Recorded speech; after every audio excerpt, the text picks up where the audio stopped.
Okay guys, so we got here in the end. we did get here. We've done, what was it, Rattler's Pass? We did the video for that. Yep. I've done some video footage getting here, which was, Hard it was work. okay, but it was very... Yeah, it was just hard work, a lot of single track. Yeah. A lot of bumps and not knowing how to get here, so we kind of like went out of our way and then back out, and we found this fantastic place. I'll actually get the drone up just to have a quick look. There's a dam over here which doesn't have much water in it, and then we look down here and it's just, I don't know, it looks like it should be a campground or something. It should be. It should be, definitely. Yeah, it's bloody brilliant. So we're going to make a cup of coffee and then we're going to talk a bit of bloody men's stuff, I suppose, or fucking issues that we deal with being average blokes. For sure. All right, let's get the coffee going. Okay.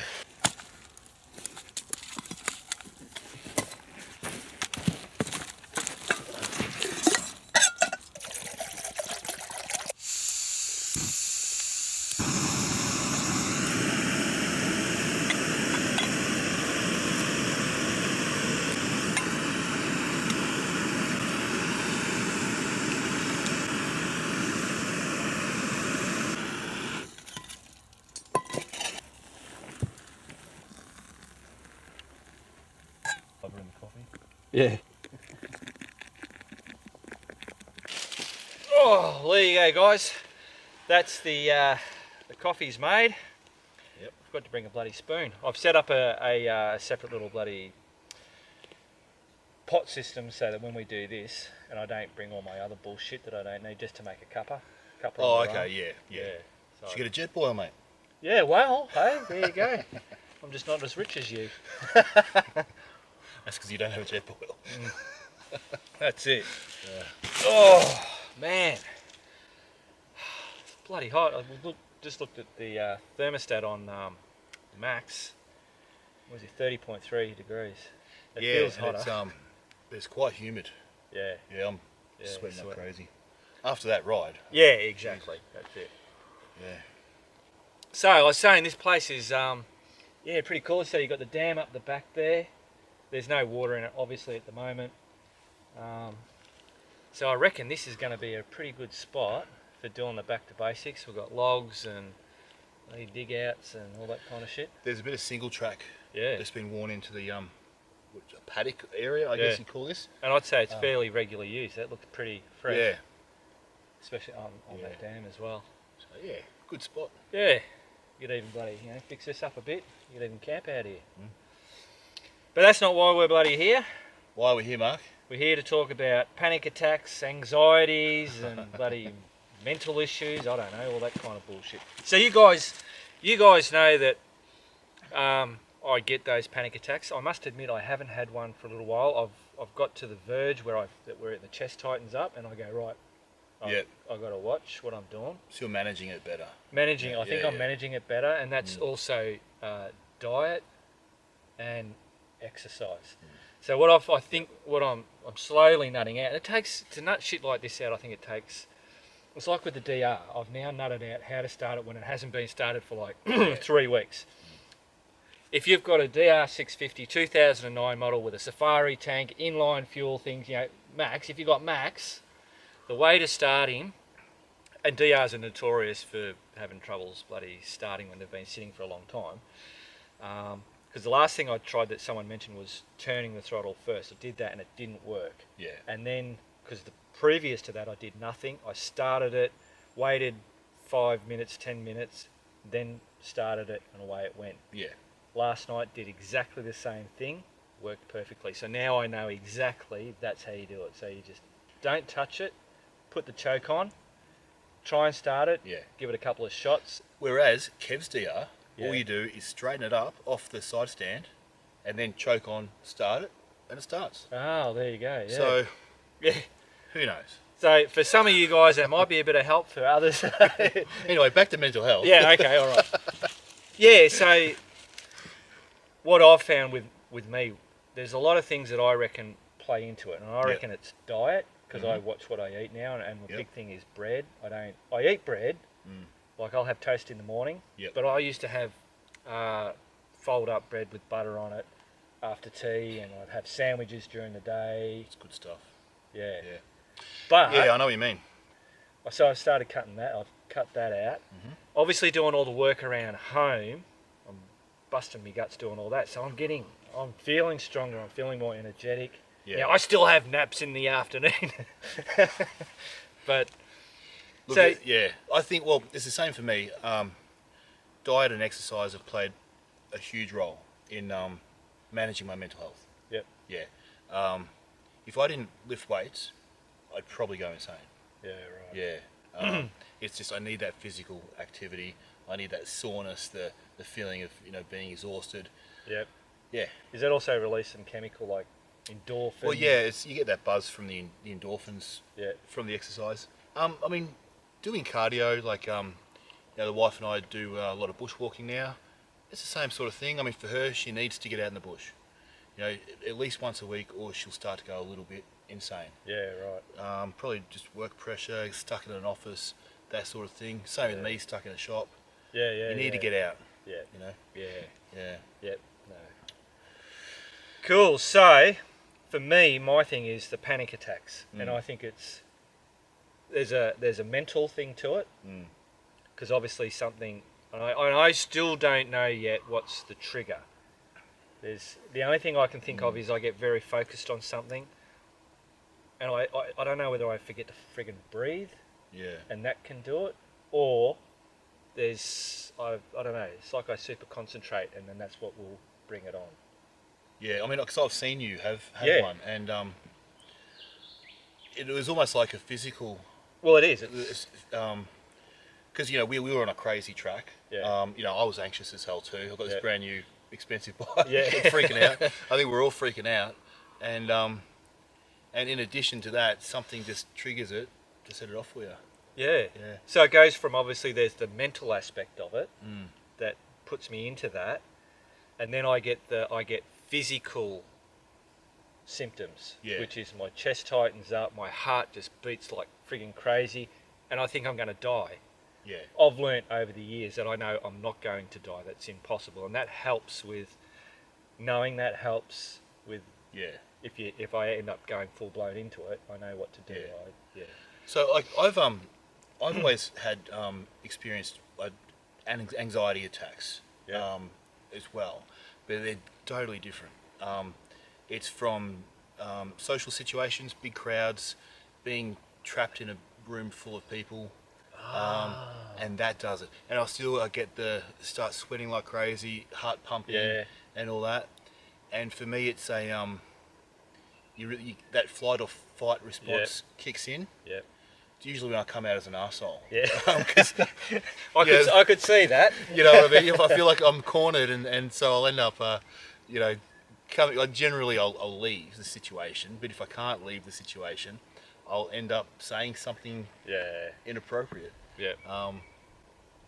But yeah, So is that the only stuff that you have, or is there? no. I'm a bit messed up, to be honest. I'm doing a lot better Aren't we now. all? Yeah. Look, I'm how old? I'm almost 42. So Yeah. probably the last 10 or 5 to 10 years, I've started to manage it really well.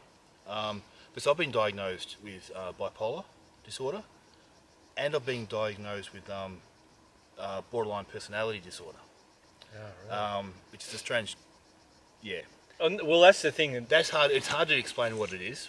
and there is such a like It's- when you say there's a- bipolar, there's a because huge Mum had spectrum. that. There's a huge. Nothing like your mum. That's Oh, I what was going to say nothing like what nothing my like mum your was. mum. No, Yeah. no. And look, the thing is, you can get diagnosed for just about anything, and Yeah. it's a description of your symptoms. You Yeah. know, So I think everyone's different, but I guess the personality disorder is really about lacking the ability to regulate your emotions. There's a famous book on the subject. It's called "I Hate You, Don't Leave Me," right? Which it's an emotional conflict, right? Yeah, so yeah. imagine going through life with the continual emotional conflicts. Yeah, right. It used to be an issue when I was, in my teens, in my 20s, maybe a little bit in my 30s. I still have it, I still feel it, Yeah. but I manage it. Yeah, right. Yeah. So like I haven't been on any medication for bipolar, for example, for several years. It's it's been quite a while. So there's something I can see a positive to that. So obviously you had that issue. Yeah. But you didn't know that back then, and obviously you didn't have it really, really bad. No. But if for people that get into that state where they want to kill themselves or whatever, you're living proof of things can get better. Oh yeah, for sure. I mean, it affected my career in a big way. Yeah. It affected probably my marriage, my first marriage, and a lot of other things as well. Yeah. But I think for me, I learned how to manage it.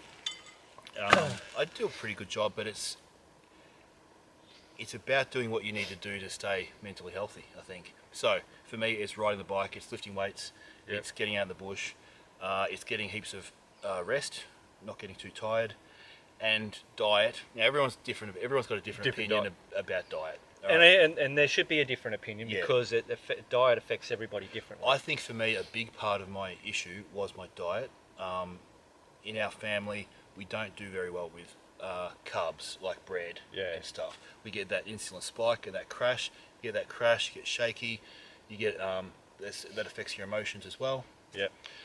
So for me, I'm at my best when I cut out carbohydrates. Yeah. Yeah.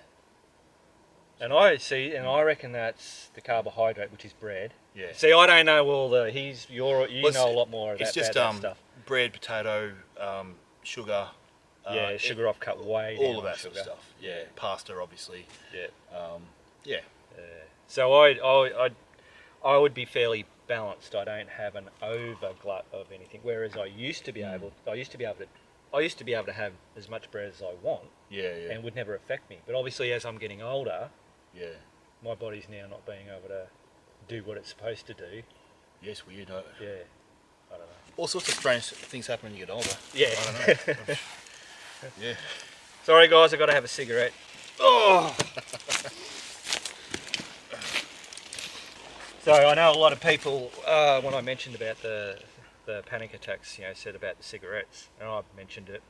I don't think the cigarettes are a trigger for the panic attack. I wouldn't think so. For some people it can be, and some people have mentioned that it has been. Yeah. But I don't think for me. I mean, look, there's different triggers. There's physical triggers, which could be, when you say you stop breathing, for example, you forget to breathe when you're concentrating on something. Yeah. Or it could be a sugar spike from bad food. Yes. All right. That's a physical trigger. But most triggers are going to be, I'd imagine, emotional.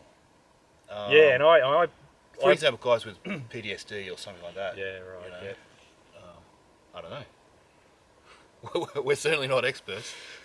No, we can only tell you. Yeah. I think it's up to each individual person to consciously try stuff, and that's what I've been doing for the last I don't know how many years, trying to figure out. I'm not bloody doing it day in day out, but just I'm keeping notes in my head and noticing things when things are happening. Then I go, well, what have I eaten something last night, or what's coming up that I'm worrying about. Yeah.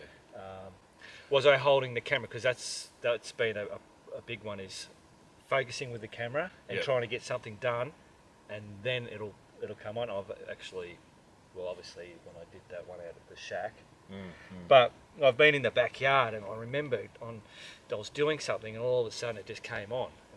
That's where I reckon I forget to breathe or something. Yeah. So my body goes into fight or flight. Something's going wrong. So it fucking yeah. Anyway. I think a big thing for me to cope with those anxiety attacks is because they happen in social situations, is to let my wife, for example, know. Yeah. Right. So she doesn't think I'm just being an arsehole like I usually am. There's actually a reason why I'm a bit uncomfortable or saying something stupid or leaving or something like that. Yeah. So that, and I've worked hard to try and do that, to actually tell her, I'm having a hard time.